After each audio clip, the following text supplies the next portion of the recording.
In 1862 Texas territory, Clara Whitmore scrapes by on society's discarded stale bread until a kind Irish baker offers her something no one else would: fresh loaves and a chance at dignity. But when the town's respectable citizens discover Thomas Brennan's generosity toward the unwanted girl, will his compassionate heart be enough to protect them both from a community determined to keep her in her place? A rat scurried across Clara's bare foot as she dug through the trash pile behind Miller's General Store. The September morning air in Millfield, Texas territory bit at her skin like tiny needles. Her stomach twisted with hunger so sharp it felt like someone was squeezing her insides with cold hands. 3 pieces of bread lay scattered among the potato peels and coffee grounds. She grabbed them quickly, brushing off the dirt and mold spots.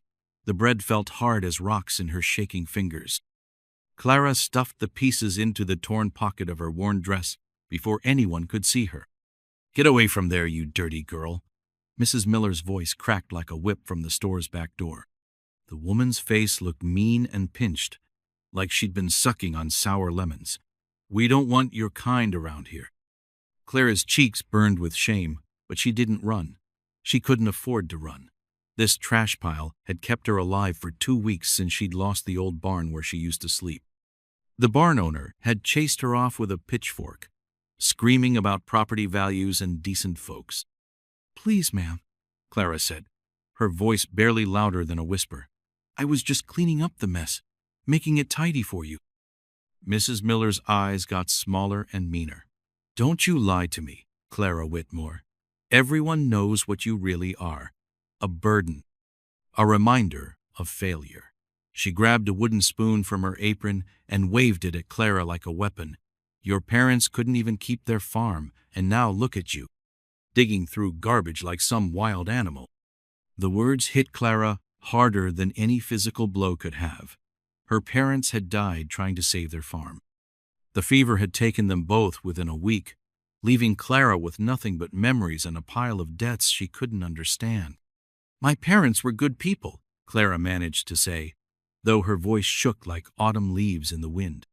"Good people don't lose everything," Mrs. Miller snapped back. "Good people find ways to survive without begging and stealing." Clara wanted to tell her about the long nights when her father coughed blood into his handkerchief. She wanted to explain how her mother had given away their last flower to the neighboring family whose baby was sick.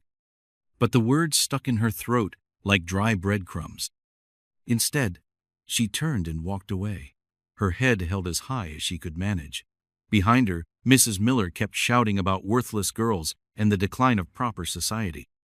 Clara had heard it all before, from different mouths in different places around town. The main street of Millfield stretched before her like a river she couldn't cross. On one side stood the nice houses, with painted fences and flower gardens. Those belonged to the bank owner, the preacher, and the families who had money in their pockets and food on their tables. On the other side sat the smaller buildings where working folks lived, the blacksmith, the seamstress, and others who earned their keep with dirty hands and tired backs. Clara belonged to neither side anymore. She existed in the spaces between the alleyways, the abandoned buildings, the forgotten corners where nobody looked too closely. As she walked, she noticed how people crossed the street when they saw her coming. Mothers pulled their children closer and whispered warnings about staying away from that Whitmore girl. Men tipped their hats to each other but looked right through Clara as if she were made of air. The hunger in her belly grew stronger with each step. She found a quiet spot behind the church and pulled out one of the bread pieces. It felt so hard she worried it might break her teeth. She dipped it in water from the horse trough to soften it up, then forced herself to chew slowly. The taste was bitter and moldy, but it was food. Sitting there in the shadow of the church, Clara remembered Sunday mornings when her family would dress in their best clothes and sit in the third pew from the front. Reverend Morse would preach about loving your neighbor and helping those in need. Now the same man crossed the street to avoid speaking to her. A group of children ran past, laughing and chasing each other in a game of tag. Clara watched them with a hollow feeling in her chest. She remembered being their age, when the biggest worry was whether it would rain on the day of the church picnic. Now she worried about where she'd sleep when winter came, and whether she'd find enough food to keep from starving. The sun climbed higher in the sky, and Clara knew she needed to move again. Staying in one place too long drew attention, and attention usually meant trouble. She had learned to become invisible, to slip through the town like a shadow that nobody noticed. But as she stood up and brushed the dust from her skirt, something caught her eye. Down the street, a thin trail of white smoke rose from a chimney she'd never noticed before. The smoke carried a smell that made her mouth water and her heart pound with something that might have been hope. It smelled like fresh bread. "Jamie Crawford, you get back here right now." The angry voice echoed through the alley as a small boy with sandy hair burst around the corner, running like his life depended on it. The boy couldn't have been more than 12 years old, but his eyes held the careful look of someone much older. His shirt was torn at the shoulder, and a fresh bruise darkened his left cheek. He clutched a small cloth bundle against his chest as he ran. Clara pressed herself against the brick wall, hoping to stay hidden, but the boy spotted her immediately. He slowed down, breathing hard, and looked over his shoulder with fear written all over his face. "Please don't tell him which way I went," Jamie gasped, his words coming out in short bursts. "He's real mad this time, madder than usual." Before Clara could ask who he was, heavy footsteps thundered down the alley.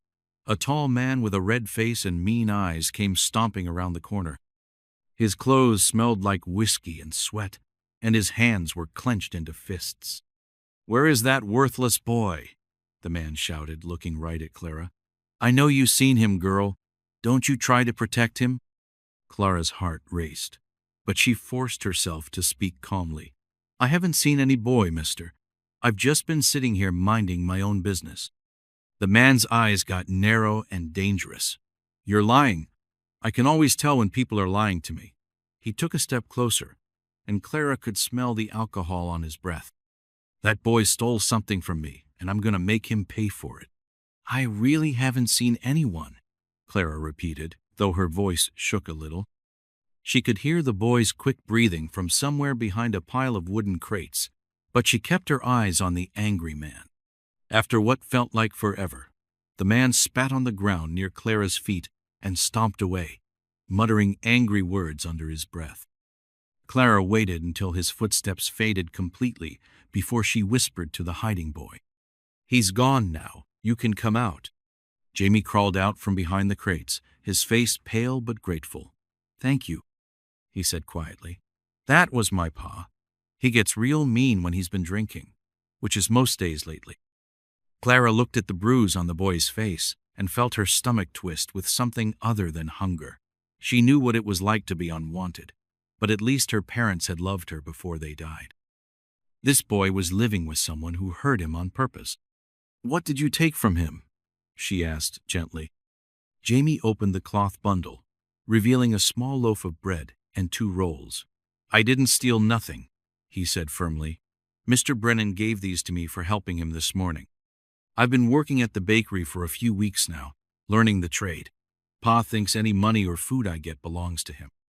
"Mr. Brennan?" Clara's ears perked up. She remembered the wonderful smell of fresh bread she'd noticed earlier. "Thomas Brennan. He's got a bakery just around the corner." Jamie's whole face changed when he talked about the baker. The fear left his eyes, replaced by something that looked almost like hope. "He's real kind, not like most grown-ups. He actually listens when I talk, and he's teaching me how to make proper bread." Jamie looked at Clara more carefully, taking in her torn dress and too thin face. "You look hungry," he said, echoing words someone else had apparently spoken to him recently. "Want to share this bread? Mr. Brennan always gives me more than I can eat by myself." Clara's pride wanted her to say no. She'd been turned away from so many doors, rejected by so many people, that accepting help felt dangerous. But her empty stomach had its own voice, and it was louder than her pride. "Are you sure?" she asked. "I don't want to take your food." "I'm sure," Jamie said, breaking one of the rolls in half and offering her the larger piece. "Besides, Mr. Brennan says food tastes better when you share it with someone who needs it." The bread was still warm and softer than anything Clara had tasted in months. It practically melted in her mouth, and she had to force herself not to eat it too quickly. Real food after weeks of scraps and garbage, it felt like a miracle. "This Mr. Brennan," Clara said between small bites, "he sounds different from most folks around here." Jamie nodded eagerly. "He is different. He came here from Ireland about a year ago with nothing but some family recipes and a dream of starting over. People weren't very welcoming at first. You know how they are about outsiders. But his bread is so good that even the meanest customers can't stay mad at him." As they shared the food, Jamie told Clara about the bakery, how Mr. Brennan got up before dawn every morning to start the ovens, how he knew exactly when each loaf was ready just by the sound it made when he tapped it, how he sometimes hummed Irish songs while he worked, filling the whole shop with music and warmth. "He needs more help," Jamie continued, his voice getting excited. "The business is growing, and he can't do everything himself. Maybe you could ask him for work?" Clara almost choked on her bread. "Me? Work in a real bakery?" The idea seemed impossible. "Jamie, nobody in this town wants to hire me. I'm just the Whitmore girl who lost everything." "Mr. Brennan isn't like nobody," Jamie said firmly. "He judges people by what they do, not what other people say about them. Besides, he told me just yesterday that he needed someone with gentle hands to help with the delicate pastries." As if summoned by their conversation, the smell of fresh bread grew stronger. Somewhere nearby, a door opened and closed, and Clara could hear the faint sound of someone whistling a cheerful tune. "That's him," Jamie whispered, his eyes lighting up. "Mr. Brennan always whistles when he's happy about how the morning's baking turned out." Clara felt something flutter in her chest, a feeling she'd almost forgotten how to name. It might have been hope, or it might have been fear. Maybe it was both at the same time. But as the scent of fresh bread wrapped around her like a warm blanket, she found herself wondering if Jamie might be right. Maybe some people really were different. Clara's stomach twisted as the bakery door swung open with a cheerful bell. The Irish man stood there holding a golden roll that steamed in the cool morning air, and she wanted to run faster than a spooked horse. "I haven't any money," she said quickly, her words tumbling over each other like rocks down a hill. Her hands shook as she pressed them against her worn dress. 3 months of scraping by had taught her that nothing good came without a price she couldn't pay. The baker, Thomas, she remembered, stepped aside and motioned her into his warm shop. "Did I ask for money, lass?" Clara's bare feet hesitated on the wooden step. The bakery smelled like heaven might smell. Yeast bubbling, butter melting, something sweet baking in the big stone oven that glowed like a friendly giant in the corner. Shelves lined the walls, holding more bread than she'd seen in one place since before her parents died. "Come in out of the cold," Thomas said gently. "You're shivering." She was shivering, though she hadn't noticed. The September morning bit through her thin shawl like winter teeth. Clara took one careful step inside, then another, ready to bolt if this kindness turned into something else. Thomas moved behind his wooden counter and began wrapping several rolls in brown paper. His hands worked quickly, like he'd done this 1,000 times. "What's your name?" he asked, not looking up from his task. "Clara Whitmore." The words felt strange in her mouth. When had someone last cared what she was called? Clara. He said it like he was tasting something good. "That's a fine name. Irish, like my grandmother's." The first roll broke apart in her fingers, releasing a cloud of steam that made her eyes water. Or maybe the tears came from somewhere else, from the shock of bread that was soft inside, that didn't fight her teeth or taste like sadness. "How long since you've eaten something fresh?" Thomas asked. Clara swallowed the wonderful mouthful before answering. "I don't remember." Thomas stopped wrapping and really looked at her then. His brown eyes held no pity, just a kind of understanding that made her chest tight. "Well, that's too long by any measure."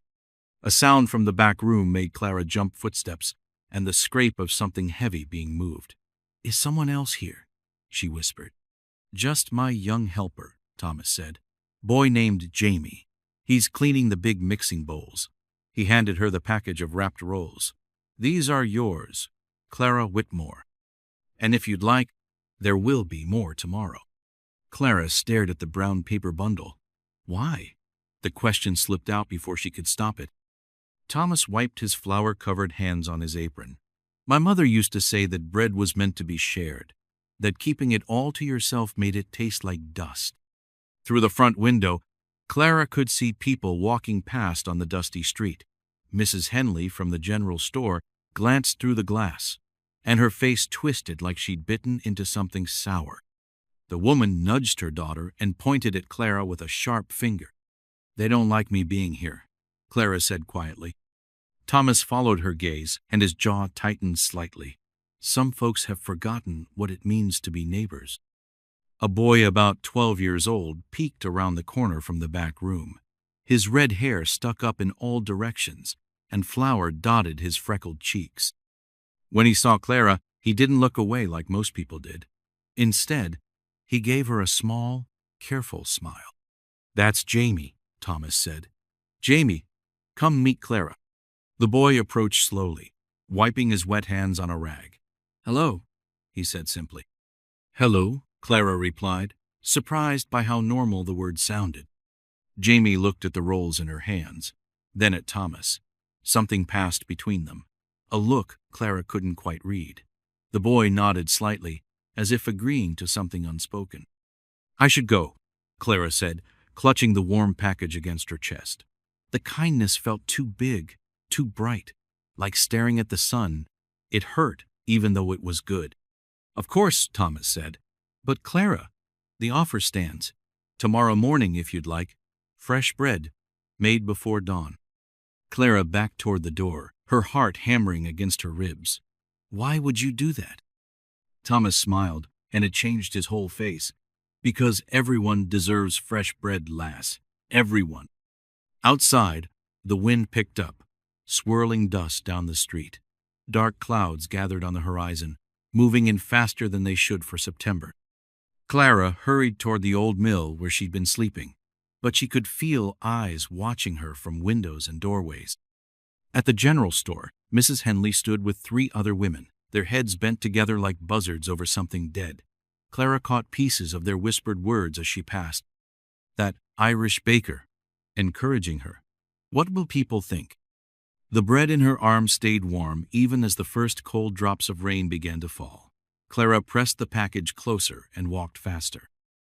Behind her, she didn't see Jamie Crawford slip out the bakery's back door and follow at a distance, his young face serious with purpose. But she did hear Mrs. Henley's voice rise above the others. Someone needs to put a stop to this before it goes too far. The rain started in earnest then, washing the dust from the street and sending everyone scurrying for cover. Clara ran the last few yards to the mill, her heart full of fresh bread and new fear in equal measure. The crash of breaking glass shattered the morning quiet as Clara stumbled backward from the bakery window, her heart hammering like a frightened bird. Blood dripped from her knuckle, where the sharp edge had caught her, but the pain felt distant compared to the shame burning her cheeks. She'd been watching Thomas work again, lost in the peaceful rhythm of his hands, shaping dough, when Mrs. Henley appeared behind her like a vengeful shadow. Spying on decent folk now, are we? The older woman hissed, her bony fingers digging into Clara's shoulder. Haven't you caused enough trouble? The bakery door flew open, and Thomas appeared, his flour-dusted apron flapping as he rushed toward them. His eyes took in the broken glass, Clara's bleeding hand, and Mrs. Henley's twisted expression in one swift glance. What happened here? His voice carried an edge Clara had never heard before. Mrs. Henley lifted her chin, smoothing her skirts with practiced dignity. This person was lurking outside your establishment like a common thief. I merely startled her. She pushed me!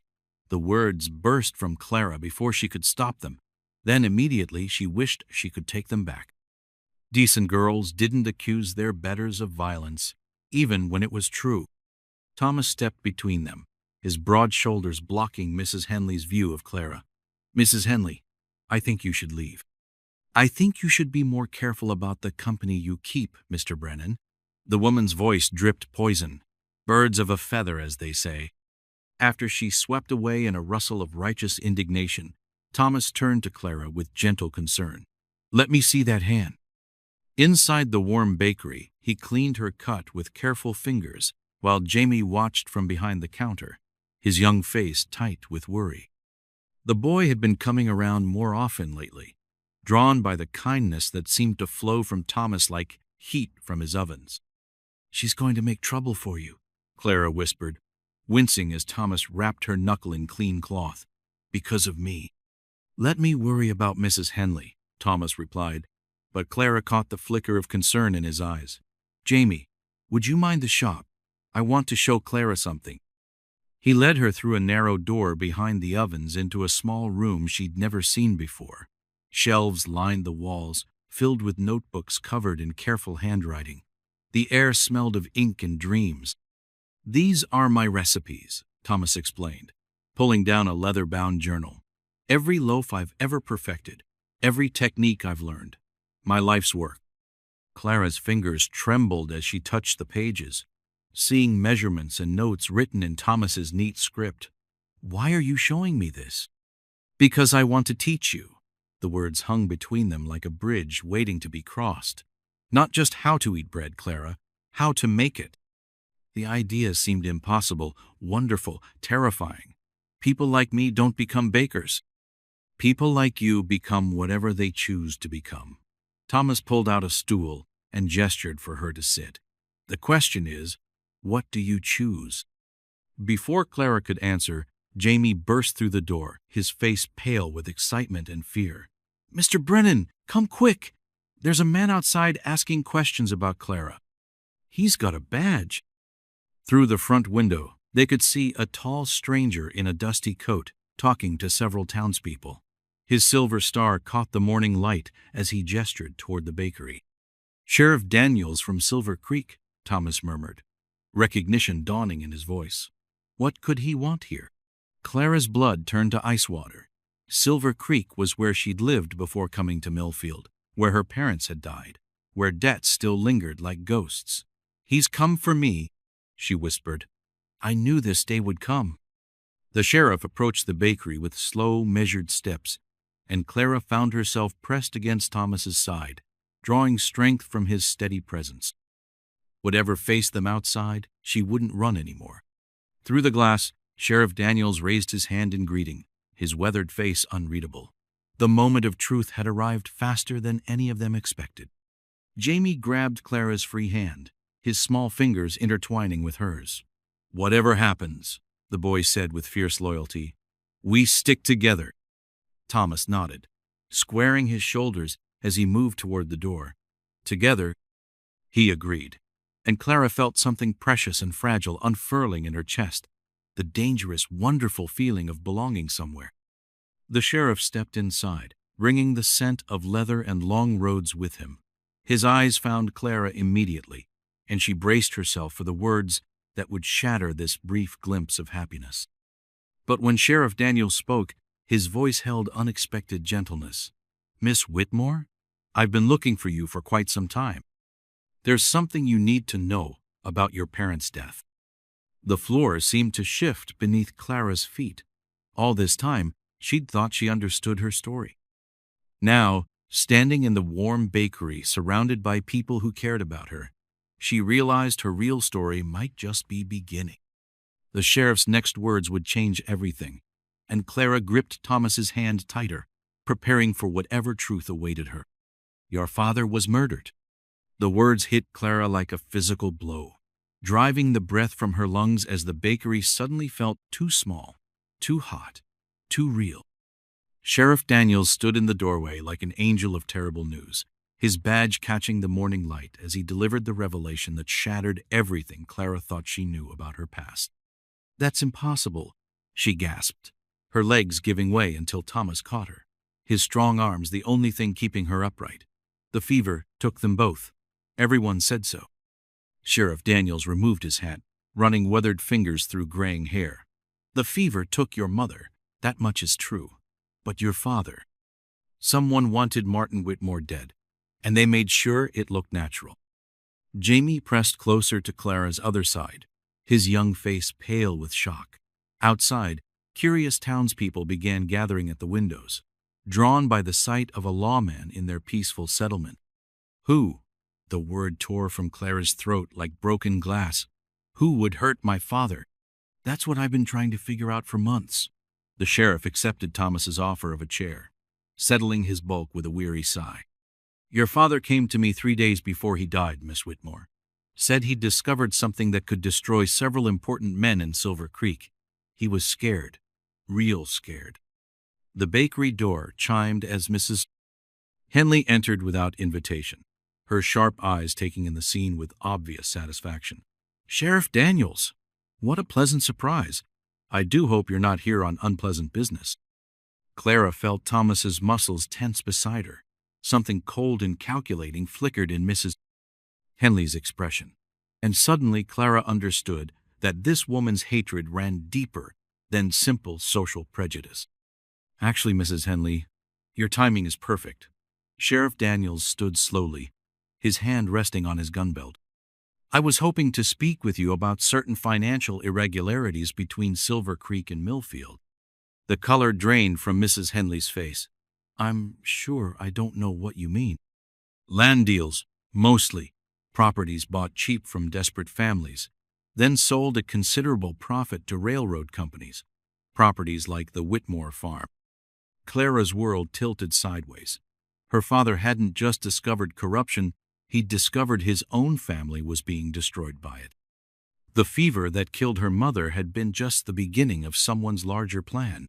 You're talking nonsense, Mrs. Henley snapped, but her voice shook with fear now, instead of authority. Martin Whitmore was a drunk who couldn't manage his affairs. My father never drank. Clara stood on trembling legs, fury giving her strength. He worked himself to death trying to save our farm. Worked himself to death is right, Sheriff Daniels said grimly. Poisoned with something that mimicked fever symptoms. Someone wanted him quiet, permanent, like. Through the window, Clara could see more people gathering. Reverend Morse, Mr. Peterson from the bank, several other prominent citizens. But instead of the usual curiosity, their faces showed something else. Fear. Jamie tugged on Thomas's sleeve. Mr. Brennan, the boy whispered urgently, my pa's coming, and he don't look happy. Sure enough, Crawford Sr. was pushing through the crowd, his face red with anger and something that might have been panic. Behind him came 3 other men Clara recognized as Mrs. Henley's usual companions at church social events. This is private business, Sheriff, Mrs. Henley said, backing toward the door. Perhaps we should discuss it elsewhere. Oh, I think right here is perfect. Sheriff Daniels blocked her path with casual authority. Especially since I have warrants for several people in this very room. The tension exploded like a struck match. Crawford burst through the door with violence in his eyes, followed by his accomplices. You should have kept your mouth shut, old man, he snarled at the sheriff. Clara found herself pressed between Thomas and Jamie as the bakery became a battleground. Thomas grabbed a rolling pin from the counter, while Sheriff Daniels drew his weapon. The peaceful space where Clara had learned to hope suddenly transformed into something dangerous and desperate. Nobody has to get hurt, the sheriff called out. But Crawford was beyond reasoning. The man lunged forward with a knife appearing in his hand like deadly magic. It was Jamie who changed everything. The boy threw himself between his father and the sheriff with a cry of desperate courage, catching Crawford's wrist as the blade swept downward. Father and son crashed into the flour barrels in a tangle of fury and betrayal. Run, Clara, Thomas shouted, pushing her toward the back door. Get out of here! But Clara had spent too many months running, too many years being afraid. This was her fight now, her chance to face the truth that had been hunting her since her parents died. Instead of fleeing, she grabbed the sheriff's backup pistol from his belt and pointed it at Mrs. Henley with shaking hands. Tell me why, she screamed over the chaos. Tell me why my father had to die. Mrs. Henley's mask finally slipped completely, revealing the cold calculation beneath. Because he was going to ruin everything. The railroad money, the land deals, all of it. We worked too hard building this empire to let some nobody farmer destroy it. The confession hung in the air like smoke from a fired gun. Clara's finger tightened on the trigger as fury and grief warred in her heart. One squeeze, and her father's murderer would pay the price justice demanded. But Thomas's voice cut through her rage like a lifeline. Clara, don't. You're better than they are. Don't let them turn you into something you're not. The gun wavered in her grip as Clara stared into Mrs. Henley's terrified eyes. This was the moment that would define who she truly was. Would she choose vengeance or justice? Would she become the person her father raised her to be, or let his killers drag her down to their level? The choice balanced on a knife's edge, and the entire room held its breath. Mrs. Henley pressed her nose against the cold window glass, watching the men march away from the bakery like soldiers after a battle. Her heart beat fast with excitement. Finally, someone had told that Irish baker the truth about his foolish kindness. "Did they make him stop, Mother?" Emily asked from behind her chair. "Hush now," Mrs. Henley snapped, but her voice carried satisfaction thick as honey. "Good things take time to grow, just like weeds take time to pull." Across the street, she could see Thomas Brennan through his bakery window. His shoulders looked stiff, angry. His hands moved too quickly as he kneaded the bread dough, punching it harder than needed. Mrs. Henley smiled. Men always thought they were so strong, so sure of themselves, but they broke just like everyone else when enough pressure found the right spot. Emily moved closer to the window. "He looks upset." "He looks like a man learning his place," her mother corrected. "Some lessons hurt more than others." But Emily's young eyes saw something different. She watched Thomas wipe flour from his hands with shaking fingers. She saw him look toward the door, waiting. His face held the kind of sadness that came when good people realized the world could be cruel to kindness. "Where do you think Clara is now?" Emily whispered. Mrs. Henley's back went straight as a board. "That girl is exactly where she belongs, away from decent folk who work hard for what they have." Down the street, old Mr. Patterson from the bank walked with quick, nervous steps. He kept looking over his shoulder like someone might be following him. Mrs. Henley had heard the whispers about money going missing from the poor fund. Strange how everyone seemed to have forgotten about that problem once Clara Whitmore became the town's new target. "I saw her help Mrs. Cooper carry her groceries last week," Emily said quietly. "Clara did. She didn't ask for anything back." "You saw wrong." Mrs. Henley's voice cut sharp as winter wind. "Girls like that don't help anyone but themselves." But Emily remembered Clara's gentle hand steadying the old woman. She remembered the soft smile Clara had given when Mrs. Cooper thanked her. Those memories didn't match the terrible picture her mother painted with words. Outside, young Jamie Crawford ran past their window, his face red from running. He carried something pressed tight against his chest, a book or papers of some kind. The boy looked scared, like he carried secrets too big for someone so small. "That Crawford boy spends too much time at the bakery," Mrs. Henley observed. "His father should put a stop to it." "Maybe he likes learning to bake," Emily suggested. "Maybe he likes avoiding his chores," her mother replied coldly. But Emily had seen Jamie's bruises. She knew why the boy spent long hours anywhere but home. Some fathers loved their children. Others seemed to see them as mistakes that needed fixing with angry words and hard hands. The afternoon sun began to fade, painting the street in gold and shadow. Mrs. Henley watched Thomas close his bakery early, something he never did. He walked with slow steps toward the edge of town, carrying a cloth bundle that probably held food. "He's going to find her," Emily realized. "He's making his choice," Mrs. Henley said, "and choices have results." Emily pressed her small hand against the window glass. The cold seeped through, making her fingers ache. She thought about Clara sleeping somewhere, without warmth, without a real roof over her head. She thought about Thomas risking everything he'd built just to be kind to someone the town had decided to throw away. "What if we're wrong about her, Mother?" Mrs. Henley turned from the window, her eyes hard as river stones. "Wrong? Child, some people are born to struggle. That's the natural way of things. Clara Whitmore lost her family, lost her home, lost her place in this community.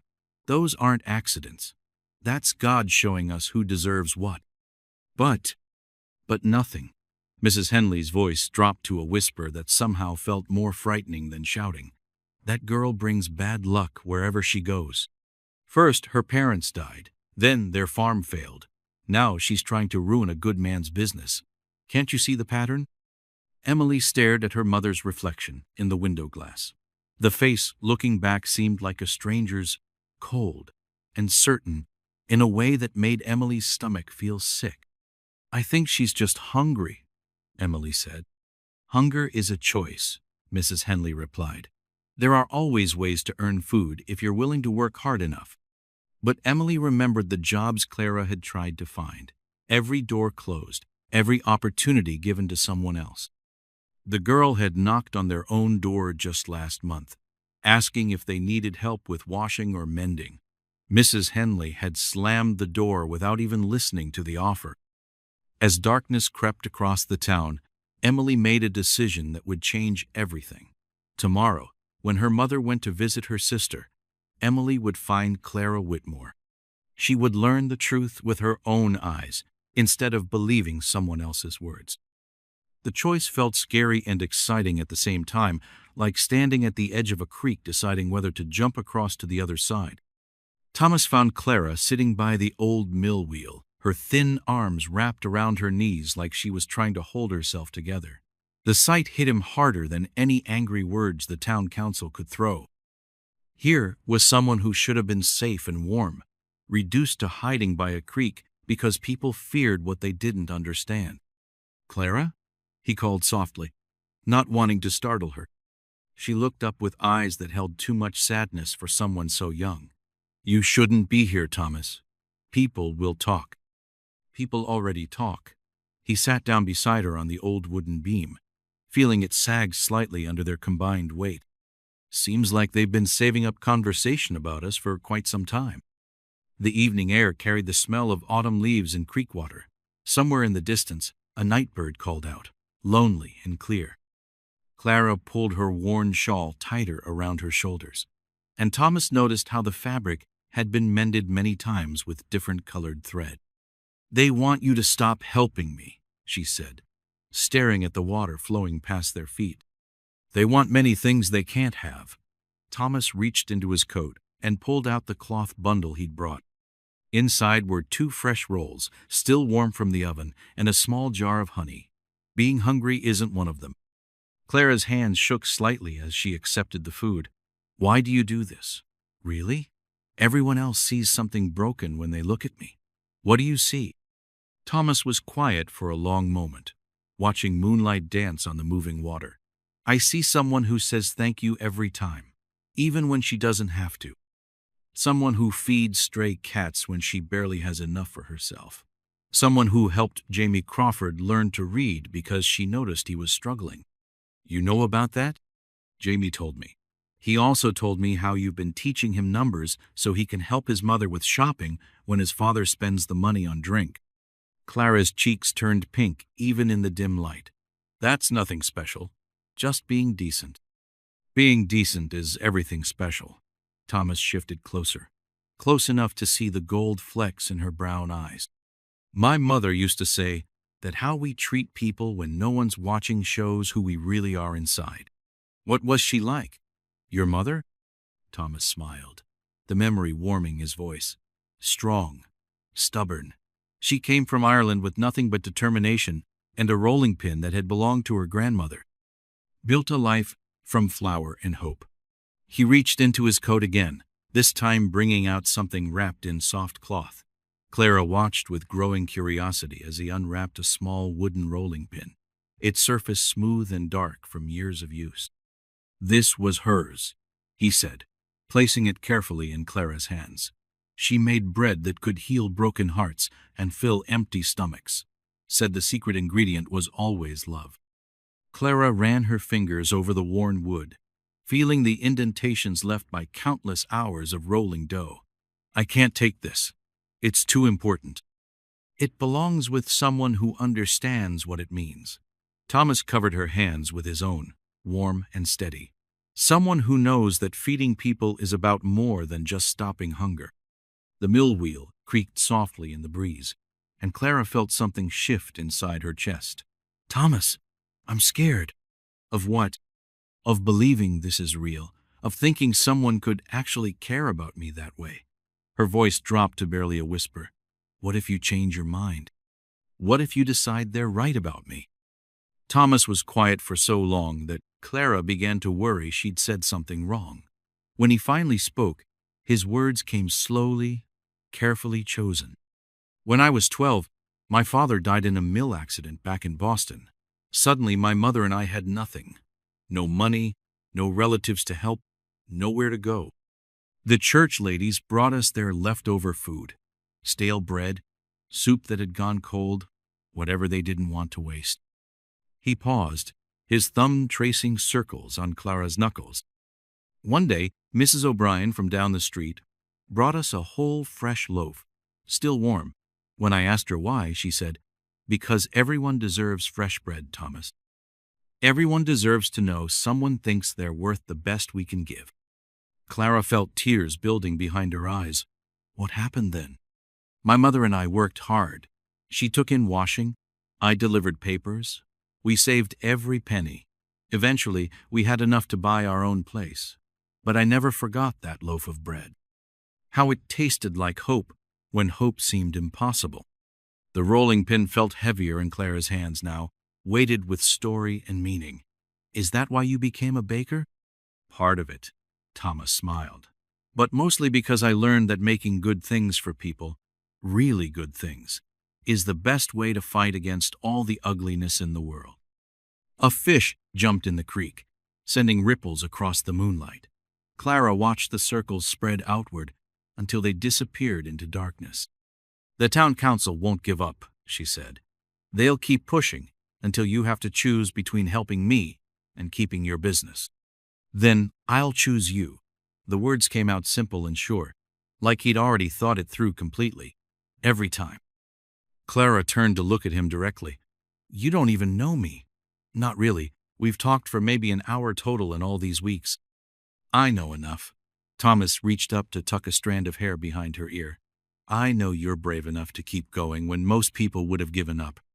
I know you're kind even when the world isn't kind back.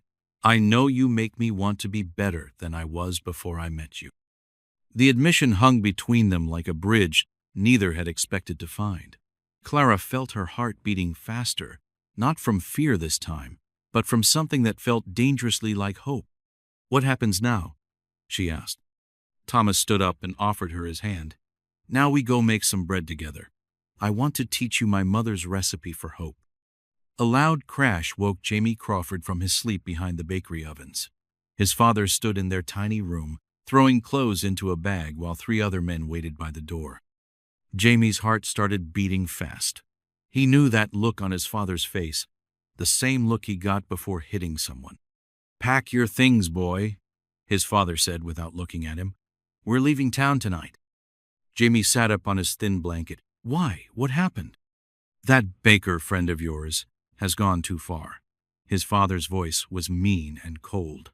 Feeding that worthless girl, making us all look bad. Some things need fixing. The men by the door laughed, but it wasn't a happy sound. Jamie saw the rope in one man's hands and felt sick to his stomach. He had heard stories about what happened to people the town didn't want. Bad stories that ended with someone getting hurt or worse. She didn't do nothing wrong, Jamie said quietly. His father spun around so fast that Jamie jumped. What did you say? Clara never hurt nobody. She just takes the food Mr. Brennan gives her. You defending that trash? His father's hand moved toward his belt. Maybe I need to teach you better. I'm sorry to interrupt you right here, but if you're enjoying this story thus far, please consider to subscribe to our channel so that you can enjoy so many more in the future. And by the way, don't hesitate to like the video as well, and let us know your thoughts in the comments. Now enjoy the rest of the story. Jamie scrambled backwards until his back hit the wall. His father had taught him many lessons with his fists, and each one hurt more than the last. But something felt different this time, more dangerous. "Listen here, boy," his father said, coming closer. "That girl is bad luck. She's the reason crops failed, the reason the bank took the Johnson farm, the reason everything's going wrong in this town." Jamie wanted to say that Clara couldn't control the weather or the bank. He wanted to say that she was just hungry and sad and trying to stay alive. But the words stuck in his throat like dry bread. "We're going to fix the problem tonight," one of the other men said. "Clean up this town proper." "What are you going to do?" Jamie asked, even though he was scared to know. His father smiled, but it was the kind of smile that made Jamie want to hide. "We're going to have a talk with her. Make her understand that she needs to move on. Find somewhere else to be." Jamie knew his father was lying. The rope meant more than talking. The way the men kept looking at each other meant something terrible was coming. After the men left, Jamie sat in the dark room, thinking hard. He could stay quiet and safe like always. He could pretend he didn't know what was going to happen. He could let Clara face whatever came without any warning. Or he could do something brave for the first time in his life. The moon was high when Jamie slipped out of the bakery. He knew where Clara slept, the old mill by the creek where the wheel used to turn. Everyone in town knew, but most people pretended they didn't see her there. The walk felt longer than usual. Every shadow looked like his father. Every sound made him think someone was following him.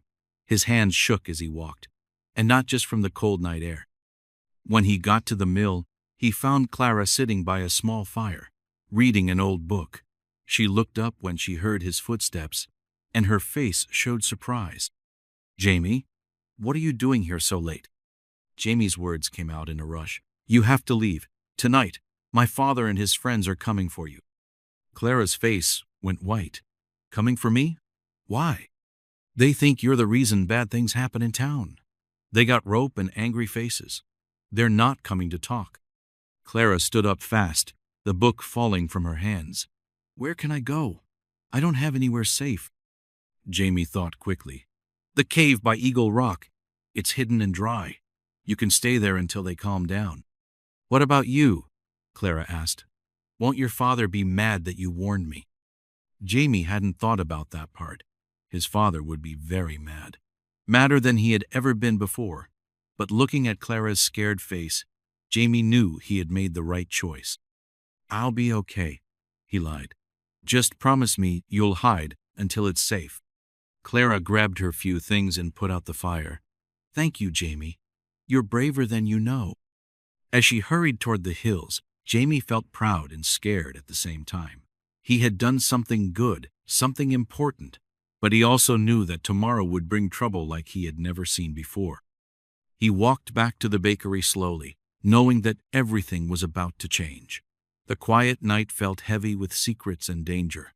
Somewhere behind him, angry men were gathering. Somewhere ahead of him, punishment was waiting. But tonight, Clara would be safe. And sometimes, Jamie thought, that was enough to make being brave worth it. The bakery looked different when he got back.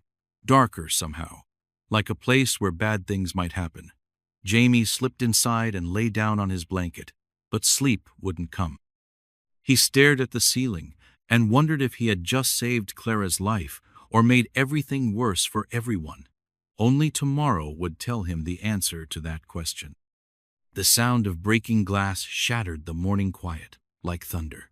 Thomas Brennan dropped his rolling pin and ran toward the front of his bakery, where 6 angry men stood among the pieces of his window. Their faces were red with rage, and their hands were closed into fists. "Where is she?" Crawford shouted, his voice loud enough to wake the whole town. "Where's that girl you've been feeding?" Thomas stepped carefully around the broken glass, his heart pounding but his voice steady. "I don't know what you mean." "Don't lie to us, Baker man." The man next to Crawford held a thick piece of wood like a weapon. "We know she comes here every day. We know you give her food and fill her head with ideas." "What ideas?" Thomas asked, though he already knew this wasn't really about ideas at all. "Ideas about being worth something," another man spat. "Ideas about deserving things she hasn't earned." Thomas felt anger growing hot in his chest. Every person deserves to eat. Not her kind, Crawford said. Not the kind that brings bad luck wherever they go. Behind the angry men, Thomas could see people gathering in the street. Some looked scared. Some looked excited, like they were watching a show. Mrs. Henley stood on her porch with a smile that made Thomas feel sick. "You need to tell us where she is," Crawford said, stepping closer. "And you need to stop helping her. Today." "No," Thomas said simply. The word hung in the air like smoke from a fire. Crawford's face got even redder, and the other men moved closer together, like wolves getting ready to attack. "No?" Crawford repeated, like he couldn't believe what he heard. "No," Thomas said again, louder this time. "I will not tell you where Clara is. I will not stop helping her. And I will not let you break my windows without answering for it." Crawford laughed, but it wasn't a happy sound. "You think you can stop all of us? You think your Irish pride is stronger than 6 men with a purpose?" Thomas looked at each man's face, seeing the hate and fear that made them dangerous. "I think doing right is stronger than doing wrong, no matter how many people choose wrong." That's when Jamie appeared in the bakery doorway, his young face pale but determined. "Mr. Brennan's right," he said in a voice that shook only a little. "You're all wrong about Clara." Crawford spun around to face his son, his hand already moving to his belt. "Boy, you get back inside before I tan your hide." "No, Pa." Jamie stepped fully into the room, pieces of glass crunching under his feet. "I'm tired of being scared. I'm tired of watching you hurt people who can't fight back." "You ungrateful little—" Crawford started toward Jamie, but Thomas moved faster. "Touch that boy, and you'll answer to me," Thomas said, putting himself between father and son. Crawford stopped, surprised by the iron in Thomas's voice. For a moment, nobody moved. The only sound was breathing and the whisper of wind through the broken window. Then Emily Henley's voice cut through the tension like a knife. "Stop this right now." Everyone turned to see the young woman standing in the doorway, her mother behind her looking shocked and angry. Emily's hands were shaking, but her voice was strong. "Clara Whitmore never hurt any of you," Emily said. "She never asked for anything but kindness, and kindness is free." "Emily," Mrs. Henley hissed, "come away from there this instant." "No, Mother."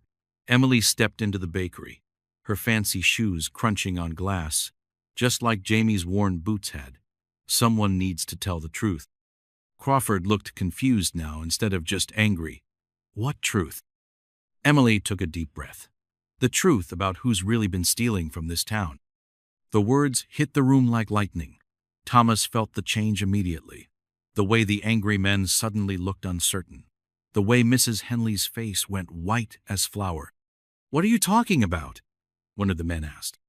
Emily looked at Jamie, who nodded at her like they had planned this moment. "Show them," she said quietly. Jamie reached into his shirt and pulled out a leather book that looked old and worn. "I found this in my father's things," he said, holding it up so everyone could see. "It's got names and numbers. Money that was supposed to help people like Clara." Crawford lunged for the book, but Thomas caught his arm. "Let the boy speak." "He's lying," Crawford shouted. "That book doesn't mean nothing." But his voice sounded scared now instead of angry. And when people sound scared, Thomas knew, it usually means they're hiding something true. Jamie opened the book with hands that barely shook at all. "It says here that the Poor Fund had $300 last month, but only $50 got given out. The rest went to—" He looked up at his father with sad eyes. "The rest went to you and your friends." The silence that followed was so complete that Thomas could hear his own heartbeat. Outside, the crowd had grown bigger, and everyone was listening to every word. "You've been stealing from the very people you claim to help," Emily said, her voice getting stronger with each word, "and blaming Clara for the problems you caused." That's when Thomas understood why these men had really come. They weren't angry about kindness or bad luck. They were scared about being caught. Emily Henley's heart hammered like a blacksmith's anvil as she watched the angry faces in the torchlight. The mob had Clara trapped against the old mill wall, and Thomas stood between them like a lone tree in a thunderstorm. Emily's mother gripped her arm so tight it hurt, whispering harsh words about staying away from trouble. But Emily couldn't stop thinking about last Tuesday. She had been walking by the creek when she saw Clara washing her only dress in the cold water. The girl looked so thin, so tired, like a bird with broken wings trying to fly. Emily had hidden behind the oak tree, watching Clara hang the wet dress on a branch and sit shivering in her thin chemise while it dried. That's when Emily knew the truth everyone refused to see. "She's not the problem," Emily whispered to herself, pulling away from her mother's grip. "We are." The torch flames danced across the angry men's faces as they shouted at Clara. Emily's stomach twisted like a rope being pulled tight. Her whole life, she had been taught that some people were better than others, that families like the Whitmores deserved their bad luck because they weren't strong enough or smart enough or good enough. But Clara had never hurt anyone. Emily's feet moved before her brain could stop them. She stepped forward into the circle of orange light, her voice shaking like autumn leaves. "Wait," she called out. "Please, just wait." Every head turned toward her. Her mother's face went white as fresh snow. "Emily!" Mrs. Henley hissed. "Get back here this instant." But Emily's courage grew stronger as she looked at Clara's frightened face. "She helped me," Emily said, her words coming faster now. "Last month, when I fell by the creek, she pulled me out and walked me home, never asked for anything in return." The lie tasted bitter on her tongue, but it carried a deeper truth. Clara would have helped if Emily had needed it. That was the kind of person she was. "Emily, that's quite enough." Reverend Morse's voice boomed across the night. "You're confused, child. This woman is not worthy of your defense." "Why?" Emily shot back, surprising herself with her boldness. "Because she doesn't have money? Because her parents died? Because she's hungry?" Her mother stepped forward, face red with embarrassment. "Young lady, you will come home immediately." But Emily planted her feet like tree roots. Around her, she could feel the mob's anger starting to crack. Some of the men shifted uncomfortably. Mr. Peterson from the bank looked away when she stared at him. "I've watched you all," Emily continued, her young voice carrying across the water. "I've seen how you cross the street when Clara walks by. How you throw away good food rather than give it to someone who needs it.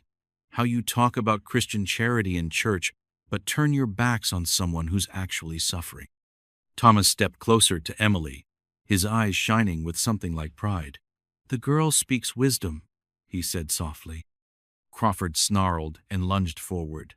"Don't let a foolish child fill your head with nonsense, Brennan. The Whitmore girl is poison. Everyone knows it." "Everyone's wrong," Emily said firmly. She turned to face the crowd, her heart pounding but her voice steady. "My grandmother used to tell me stories about angels walking among us, testing our kindness. What if Clara is one of those tests? What if God sent her here to see who among us would show mercy?" The silence that followed felt heavy as a thundercloud.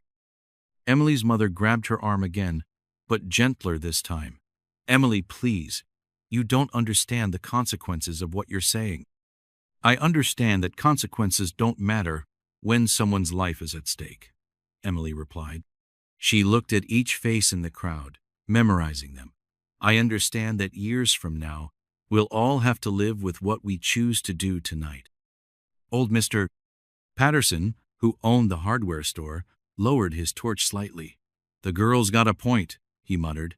"Ain't like Clara Whitmore ever stole anything or caused real trouble."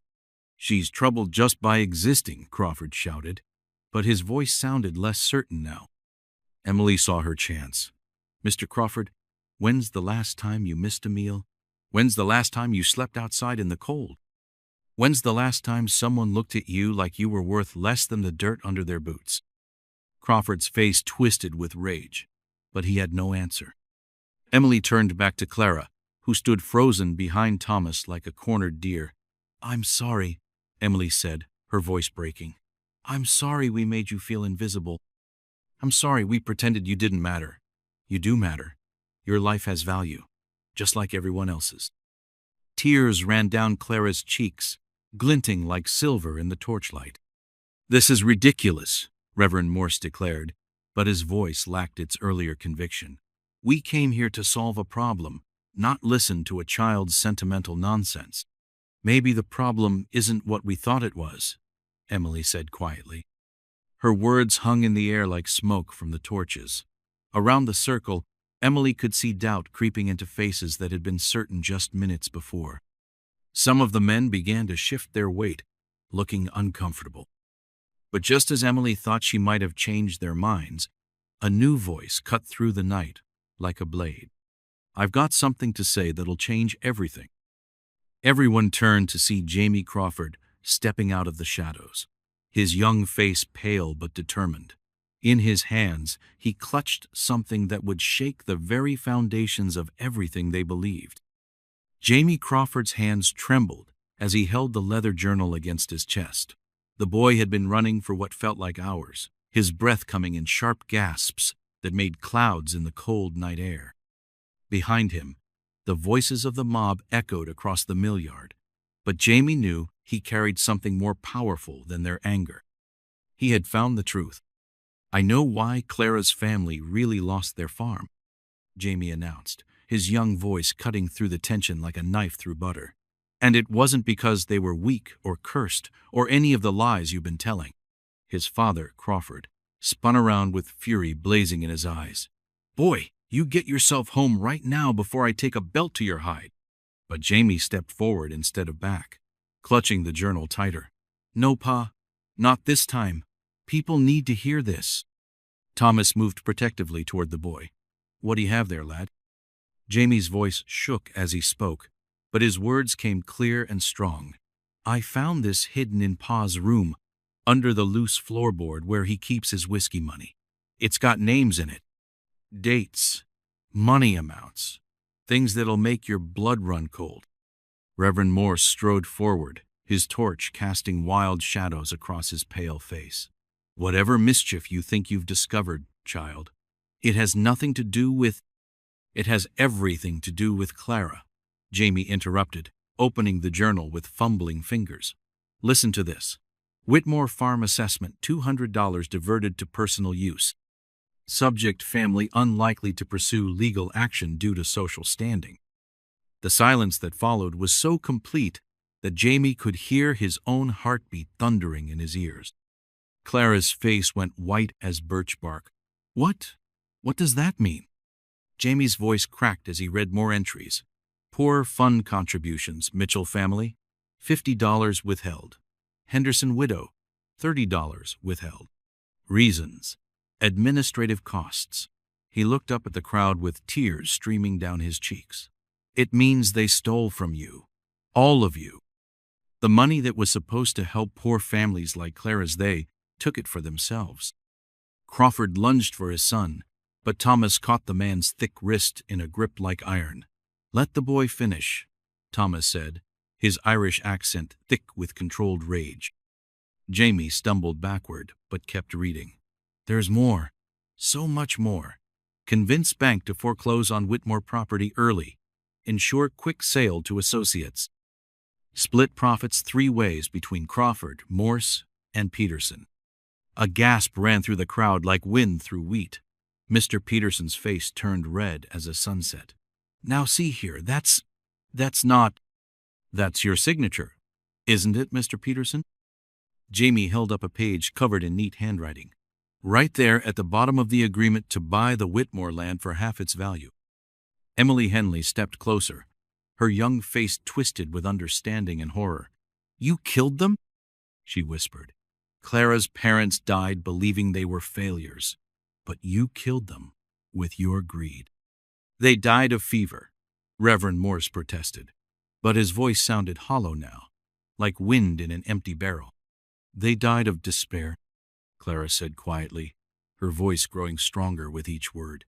They died thinking they weren't good enough to keep their home, never knowing someone was stealing their chance at survival. Jamie flipped through more pages, his voice gaining confidence as he read. It's all here. How they took money meant for the church's charity fund. How they convinced the territorial governor that Millfield didn't need federal aid because the community was taking care of its own. How they divided up the profits from foreclosed farms among themselves.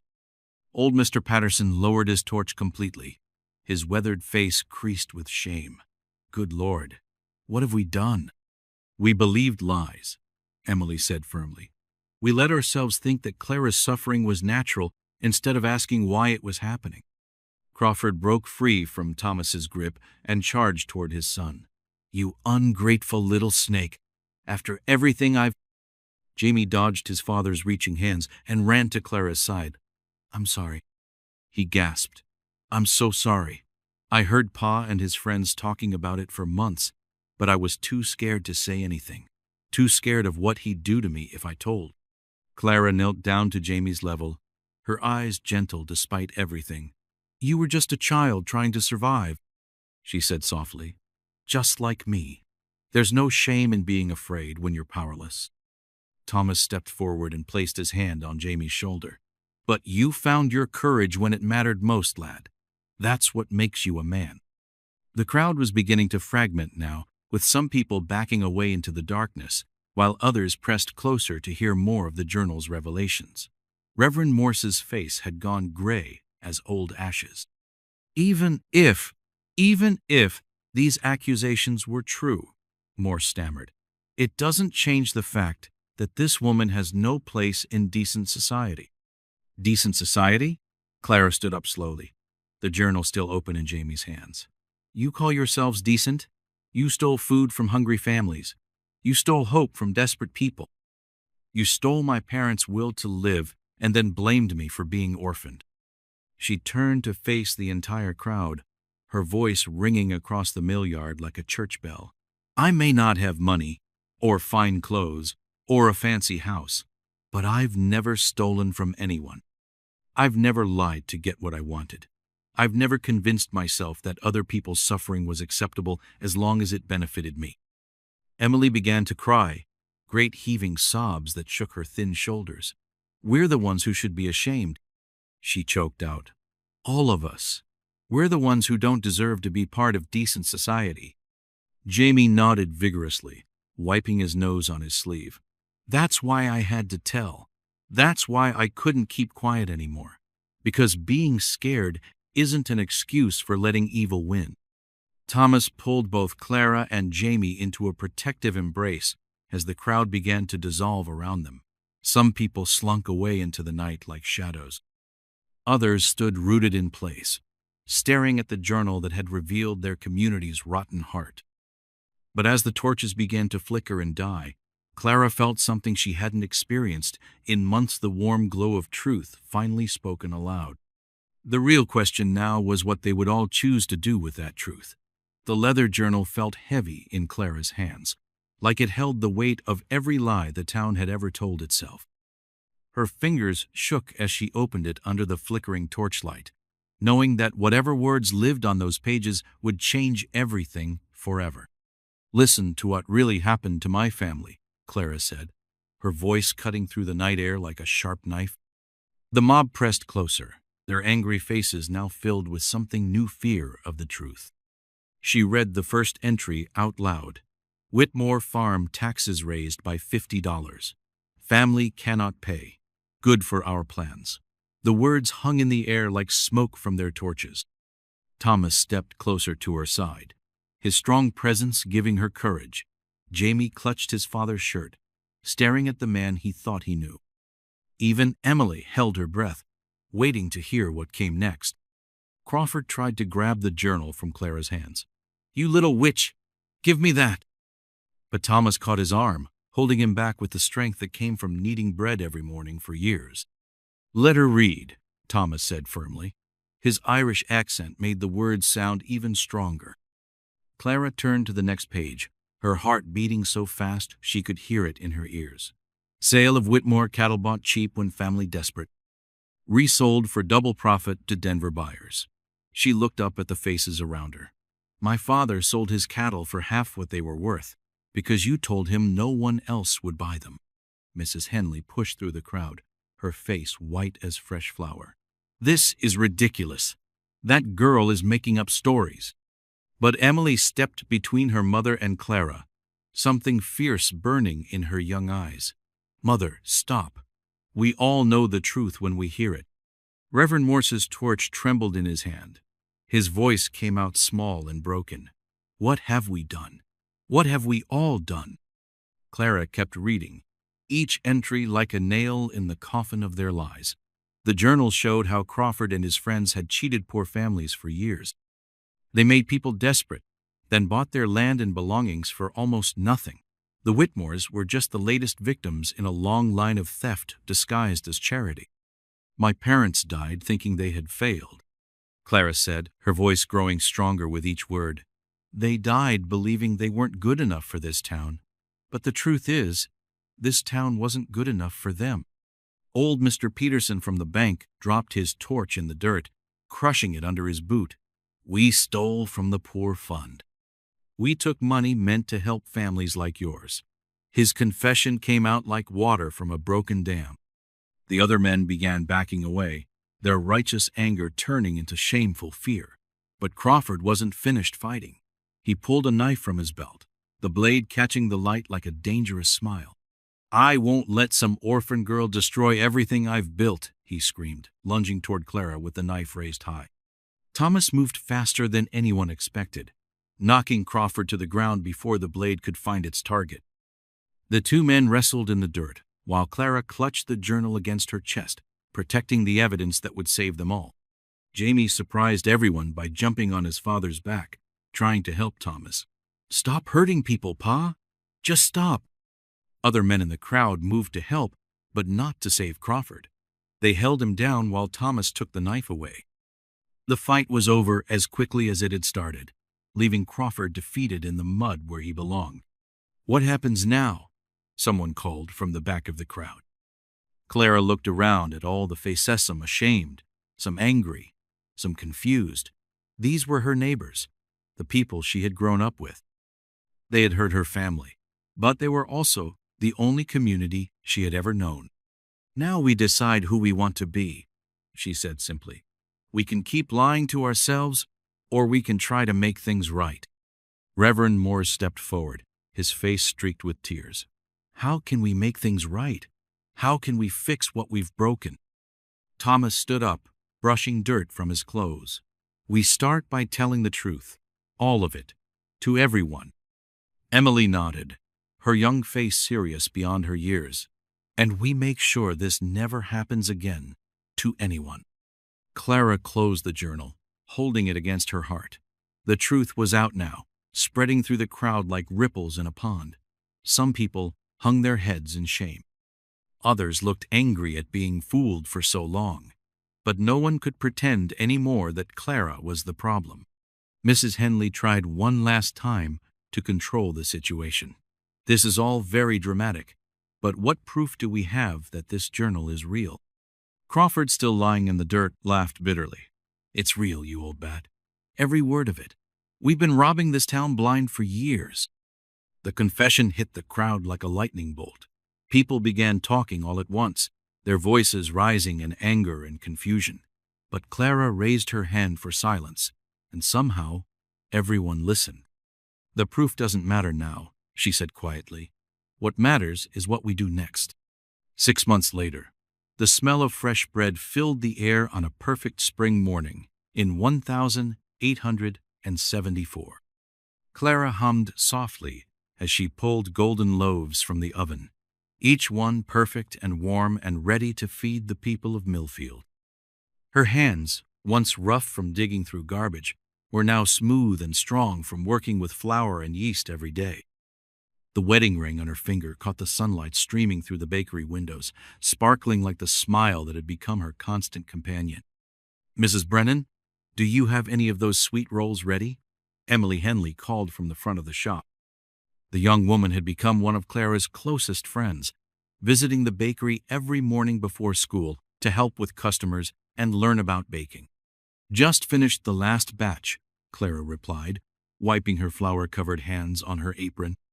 She selected the prettiest roll from the cooling rack and wrapped it in brown paper. "How's your mother doing with the new charity committee?" Emily's face brightened. "Much better. She says organizing real help for families feels better than all those years of just complaining about problems." She paused, then added quietly, "She's still ashamed about how she treated you." "We all are." Clara handed over the sweet roll with a gentle smile. "We can't change the past, but we can make the future better. That's what matters now." Outside the bakery windows, Millfield looked almost the same as it had 6 months ago, but everything important had changed. Jamie Crawford swept the front steps with pride, his young face bright and hopeful in ways it had never been when his father lived in their house. The boy had grown 3 inches since coming to live above the bakery, fed by good food and kindness instead of fear and scraps. Thomas emerged from the storage room, carrying a sack of flour on his strong shoulders. His dark hair was dusted white with powder, and when he saw Clara, his face lit up like sunshine after rain. "What's that secret smile for?" he asked, setting down the flour and moving to wrap his arms around her waist from behind. Clara leaned back against his chest, one hand moving to rest on her still flat belly, where their first child was growing like a tiny seed of hope. "I was thinking about second chances," she said softly. "How sometimes the worst things that happen to us can lead to the best things." Through the window, they watched the morning bustle of their town. Mr. Peterson from the bank walked by, touching his hat respectfully, when he saw Clara through the glass. The new committee he chaired had already returned money to 3 families who had been cheated by Crawford's schemes.